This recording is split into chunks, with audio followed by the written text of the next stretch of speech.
दिल्ली के लाल किला क्षेत्र में हुए ब्लास्ट के बाद में पूरे प्रदेश में सुरक्षा एजेंसियां हाई अलर्ट पर है और इसी कड़ी में कोटा जिले के रामगंज मंडी रेलवे स्टेशन पर पुलिस और जीआरपी की संयुक्त टीमों ने चेकिंग करके अभियान चलाया। स्टेशन के हर प्लेटफॉर्म, वेटिंग एरिया और ट्रेनों में सघन तलाशी ली गई। सीआईजी मनोज सिकरवार के नेतृत्व में पुलिस जवान पूरी मुस्तैदी के साथ में तैनात रहा। पुलिस अधिकारियों ने यात्रियों से अपील की है कि किसी भी संदिग्ध व्यक्ति या फिर वस्तु की जानकारी तुरंत पुलिस को दे यदि मिलती है तो, ताकि कोई अप्रिय घटना न घटे।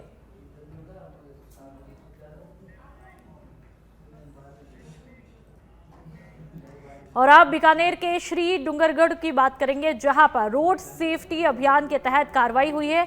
7 स्कूल बसों को सीज किया गया। बड़ी संख्या में वाहन चालकों के खिलाफ कार्रवाई होती है।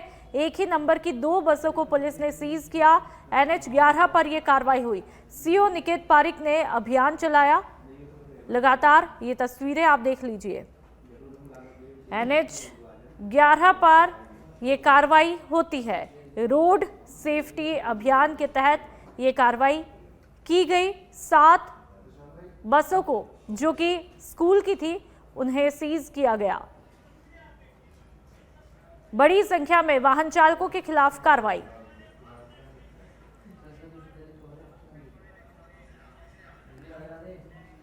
और अब बूंदी के नैनवा की बात करेंगे, जहां पर नैनवा में लगातार चोरों का आतंक जारी है। कंप्यूटर क्लासेस के बाहर से हुई मोटरसाइकिल चोरी वारदात सीसीटीवी कैमरे में कैद हुई।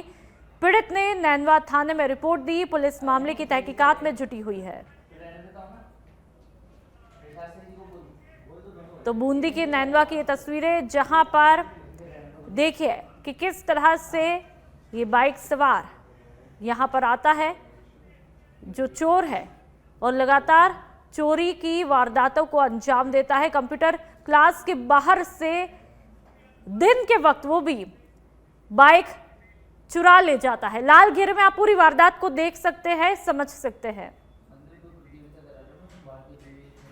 और अब जयपुर की बात करेंगे। मालपुरा थानाधिकारी उदयभान यादव ने 24 घंटे में एक्शन लिया। चाकूबाजी की घटना में 2 मुख्य आरोपी 24 घंटे में गिरफ्तार हुए। आरोपियों के कब्जे से घटना में प्रयुक्त चाकू भी बरामद किया। केले खरीदने के भाव कराने के दौरान ठेले वाले से कहासुनी हुई। सीसीटीवी फुटेज की पड़ताल के बाद में संदिग्ध की पहचान और गिरफ्तारी दोनों कर ली गई है। तो मालपुरा थानाधिकारी ने मात्र 24 घंटे में ही एक्शन लिया है और 2 आरोपी गिरफ्तार। और देखिए कि किस तरह से इस आरोपी को सरे बाजार में पूरी तरह से घुमाया जा रहा है। पैरों में गंभीर चोटें। सीसीटीवी फुटेज के बाद में इस आरोपी का खुलासा होता है और उसके बाद में पुलिस 24 घंटे में ही कार्रवाई को कर लेती है।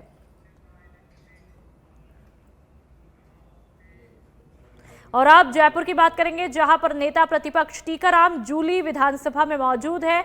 विधानसभा में अपने कक्ष में तमाम कामकाज को निपटा रहे हैं। कुछ दिनों से अंता विधानसभा क्षेत्र के दौरे पर थे। टीकाराम जूली ने लगातार 5 दिन का चुनावी कैंपेन भी किया। आमजन से जुड़े मुद्दों से हमेशा मुखर रहते हैं टीकाराम जूली।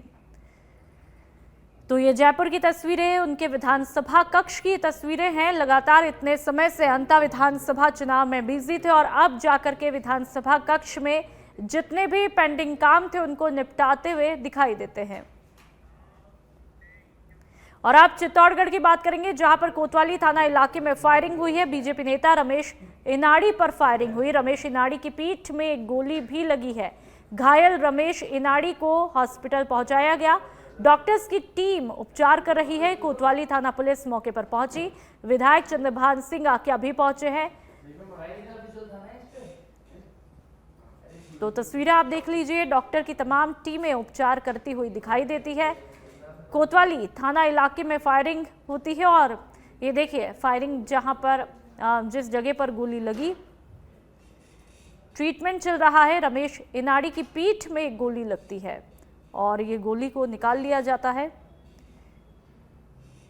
फिलहाल हॉस्पिटल में है जहां पर उनका ट्रीटमेंट चल रहा है।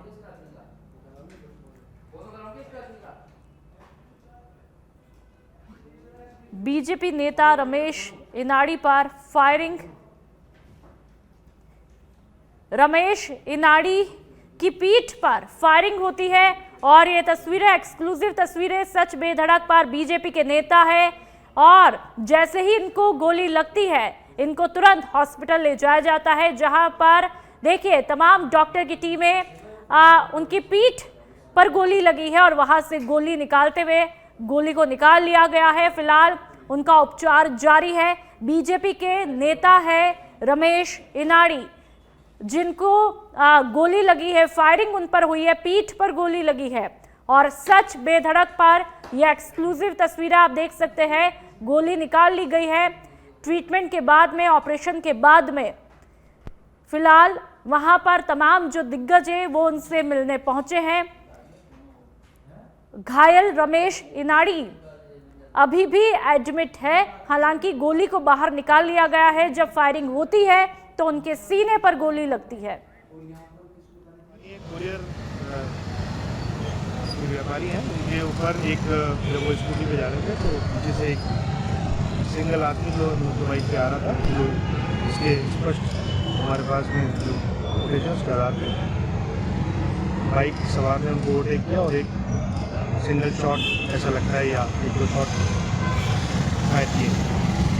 इस घटना पे सभी अफसर्स और हमारी सारी टीमें लग गई और आई बिलीव कि हम जल्दी इस पूरी घटना से संबंधित सभी लोगों को पकड़ें। घायल का इलाज के लिए स्थानीय अस्पताल में उन्हें भेज दिया गया और वो आगे उदयपुर उनको रेफर किया। इसके साथ ही हमारी और ज्यादा जानकारी के लिए संवाददाता अखिल हमारे साथ में फोन लाइन पर जुड़ चुके हैं। अखिल, सबसे पहले तो जानना चाहेंगे रमेश इनाड़ी की तबीयत फिलहाल कैसी है और ये फायरिंग किसने की, क्या कुछ मकसद था? जी नुपुर, मैं बताना चाहूंगा कि जो भाजपा नेता कुजेर व्यवसायी है रमेश इनाड़ी, इनकी हालत में स्थिर बनी हुई है। गोली आर पार की उनके पीठ में होते हुए उनको उदयपुर रेफर किया और उदयपुर के एक निजी अस्पताल में उनका उपचार चल रहा है। फायरिंग क्यों की गई पुलिस के लिए इन्वेस्टिगेशन का पार्ट है।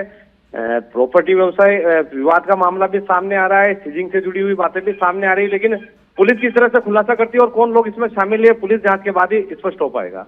बिल्कुल, पुलिस अभी इन्वेस्टिगेशन कर रही है, लेकिन जो हॉस्पिटल में उनसे लोग मिलने पहुंचे हैं, जो भी उनके रिलेटिव है या फिर कोई मित्र है, क्या उनसे किसी तरह की बातचीत हुई है, पता लग पाया हो कि आखिरकार ये फायरिंग का मकसद क्या था, वो कौन से लोग थे? क्योंकि पुलिस तो अभी फिलहाल ले रही है, तलाशी कर रही है, इन्वेस्टिगेशन हर पहलू से होगी, लेकिन क्या उनसे कोई क्लू मिल पाया जितने भी रिलेटिव थे वहां पे? फायरिंग की सूचना मिलने के बाद जो चित्तौड़गढ़ विधायक है चंद्रभान सिंह आक्या, वे भी पहुंचे हैं। कई भाजपा से जुड़े लोग और परिवार के लोग मौके पर पहुंचे और उनके स्वास्थ्य की जानकारी ली है। अतिरिक्त पुलिस अधीक्षक सरिता सिंह ने उनके बयान दर्ज किए हैं। प्रारंभिक रूप से जो व्यवसायी है उन्होंने प्रॉपर्टी के विवाद में फायरिंग की बात कही है, लेकिन किन लोगों से विवाद था ये स्पष्ट नहीं हुआ, कि उन्होंने कोई स्पष्ट नहीं किया किन लोगों से उनका विवाद चल रहा था। ठीक है अखिल, जो ये तस्वीरें देखने को मिल रही है, मुझे लगता है ये बहुत ही जहाँ पे लोगों की भारी आवाजाही रहती है, ये वो इलाका चित्तौड़ का दिख रहा है। ऐसे में वहां पर प्रत्यक्षदर्शियों ने क्या कुछ देखा? आसपास किसी लोगों से आपकी बातचीत हुई है? प्रत्यक्षदर्शियों का कहना है कि जब ये चलती स्कूटी से गिरे, उसका एक वीडियो भी सामने आया और बिल्कुल शहर का व्यस्त मार्ग है, महाराणा प्रताप सेतु मार्ग पर यह घटना हुई है। पेट्रोल पंप के बिल्कुल पास में आसपास के लोगों ने घायल को पहुंचाया, लेकिन स्पष्ट नहीं हो पाया कौन था जो फायरिंग करके भागा।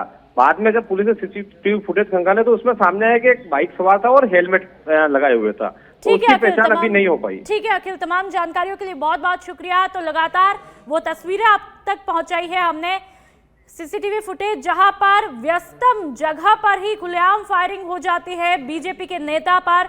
फिलहाल गोली को निकाल लिया है, लेकिन हालत अभी भी स्थिर बनी हुई है। पुलिस हर पहलू से यहां पर इन्वेस्टिगेशन कर रही है। बढ़ते हैं आगे। राष्ट्रगीत वंदे मातरम के 100 साल पूरे होने के उपलक्ष्य में जयपुर नगर निगम इलाके में वंदे मातरम और स्वदेशी संकल्प कार्यक्रम आयोजित किए गए। कार्यक्रम के तहत विभिन्न जोनों में श्रमदान, स्वदेशी संकल्प शपथ और प्रभात फेरी जैसे आयोजन होते हैं। वहां के नागरिक, विद्यार्थियों और निगम कर्मियों ने बढ़ चढ़ करके भाग लिया। नगर निगम प्रशासन ने इसे जन भागीदारी के माध्यम से देशभक्ति और आत्मनिर्भरता की भावना को मजबूत करने की दिशा में एक प्रेरणादायी पहल बताया। तो वंदे मातरम राष्ट्रगीत के तकरीबन 150 साल पूरे हुए हैं और इसको लेकर के जगह जगह पर अलग अलग तरीके से कार्यक्रम आयोजित किए जा रहे हैं। राज्य सरकार के द्वारा पुरानी पेंशन योजना यानी कि ओपीएस बंद करने के आदेश के विरोध में मंगलवार को बांसवाड़ा रोडवेज डिपो के रिटायर्ड और वर्तमान कर्मचारियों ने संयुक्त रूप से जोरदार प्रदर्शन किया। कर्मचारियों ने हाथों पर काली पट्टी बांधकर बस स्टैंड तक रैली निकाली और ओपीएस को यथावत रखने की मांग की है। प्रदर्शनकारियों ने कहा कि ओपीएस कर्मचारियों का अधिकार है और इसे खत्म करना अन्यायपूर्ण निर्णय है। संगठन पदाधिकारियों ने चेतावनी दी है कि जब तक सरकार आदेश वापस नहीं लेती तब तक आंदोलन जारी रहेगा। कर्मचारियों ने सरकार से जल्द निर्णय बदलने की मांग भी की और कहा कि ओपीएस बहाली से ही कर्मचारियों का भविष्य सुरक्षित हो पाएगा।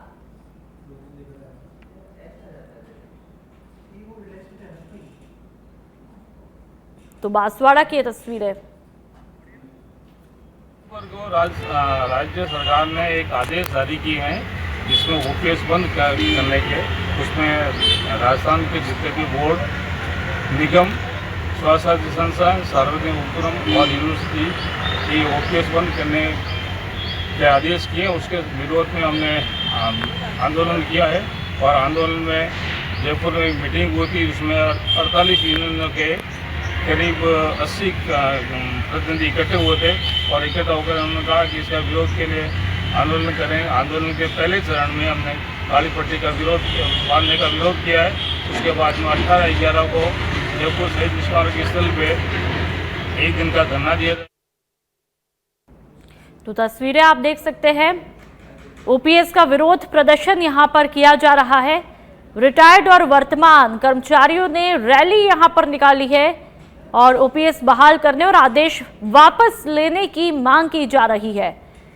संगठन ने चेतावनी भी दी है, यदि उनकी मांगों को नहीं माना गया तो प्रदर्शन और उग्र किया जाएगा। और आप चूरू के रतनगढ़ की बात करेंगे, जहां पर पुलिस की बड़ी कार्रवाई देखने को मिली है। लाखों की डोडा पोस्ट के साथ में 2 लोगों को गिरफ्तार किया। 359 किलो डोडा पोस्ट के साथ में गिरफ्तार किया। तस्वीरें आप देखिए, ट्रक सवार आरोपी पंजाब के रहने वाले बताए जा रहे हैं। नाकाबंदी के दौरान ट्रक से जब्त की थी अवैध डोडा पोस्ट।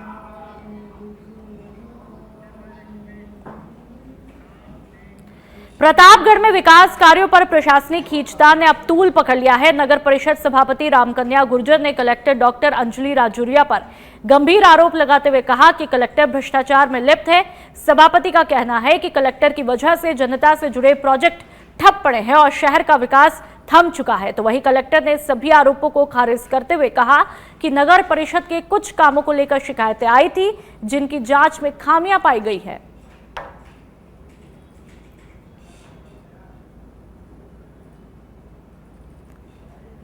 तो सभापति ने कलेक्टर पर गंभीर आरोप लगाए कि जिला कलेक्टर मैडम विकास कार्य में अड़ंगा अटका रही हैं और कलेक्टर मैडम नगर परिषद में उनका कोई रोल नहीं है। ये विकास कार्य है, जनता का कार्य है। पहले भी सरकार कांग्रेस की थी तो मैं कुछ विकास का काम कर नहीं पाई और विकास के कार्य अब 1.5 साल में अच्छे होने की इस पे है कंगार पर कलेक्टर मैडम जो है कि वो भ्रष्टाचार है और वो रिश्वतखोर है, जो उनको कोई नगर परिषद में इनका कोई रोल नहीं है और वो कहीं तो कागजों में कहीं दरार धमका के मुझे यहाँ विकास के कार्य करने नहीं दे रहे। कल सभापति महोदया के पति द्वारा एक सोशल मीडिया पे खबर चलाई गई और उसके संबंध में आज आपने मीडिया के कुछ कर्मियों ने जैसा कि मुझे अवगत कराया कि सुबह एक प्रेस कॉन्फ्रेंस भी की गई है। मैं स्पष्ट करना चाहती हूँ, क्योंकि आपने ये सवाल मुझसे पूछा है, तो मैं स्पष्ट करना चाहती हूँ कि नगर परिषद एक स्वायत्त शासी संस्थान है और जिला कलेक्टर का उनके आय व्यय में या उनके किसी भी विकास कार्य में किसी तरह का डायरेक्ट कोई इन्वॉल्वमेंट नहीं होती है। उनकी कोई फाइल हमारे पास नहीं आती है, परंतु यदि कोई शिकायत या उच्च अधिकारियों से प्राप्त या जन सुनवाई में या किसी भी तरह की कोई शिकायत अगर हमें प्राप्त होती है, उसका जरूर हम संज्ञान में लेते हैं। और जैसा आप सभी लोगों को ध्यान भी है कि 69A के संबंध में भी माननीय पूर्व स्वर्गीय श्री नंदलाल जी मीना द्वारा 69A के पट्टों की जांच के लिए राज्यपाल महोदय को लिखा गया था और उस संबंध में भी मेरे द्वारा जांच कमेटी बनाई गई थी। उस जांच को सही मानते हुए डीएलबी की विजिलेंस सेक्शन ने सभी पत्रावलियों को तलब किया था और क्योंकि जांच मेरे अधिकार क्षेत्र में है परंतु पट्टों को कैंसिल करना मेरे अधिकार क्षेत्र में नहीं है, इसलिए अब कार्यवाही डीएलबी से ही अपेक्षित है। कल सभापति महोदया के और अब छत्तीसगढ़ की बात करते हैं, जहां पर गृह मंत्री विजय शर्मा ने गोपनीय रूप से सुकमा जिले के पूवर्ती गांव का दौरा किया, जो कि नक्सली कमांडर माड़वी हिड़मा और बारसे देवा का पैतृक गांव है। इस दौरे के दौरान गृह मंत्री ने दोनों कमांडरों के परिजनों से मुलाकात की, उनके साथ में भोजन भी किया और ग्रामीणों को रेडियो सेट वितरित किया। ये पहल राज्य सरकार की नक्सल मुक्त दक्षिण बस्तर मुहिम का महत्वपूर्ण हिस्सा मानी जा रही है। सूत्रों के मुताबिक हिड़मा के आत्मसमर्पण को लेकर सरकार लगातार प्रयासरत है और ये मुलाकात उसी दिशा में एक संवादात्मक कदम भी बताया जा रहा है। आपको ये भी बता दें कि 2026 की रणनीति के तहत दक्षिण बस्तर के नक्सली परिवारों को मुख्यधारा से जोड़ना सरकार की प्राथमिकता है।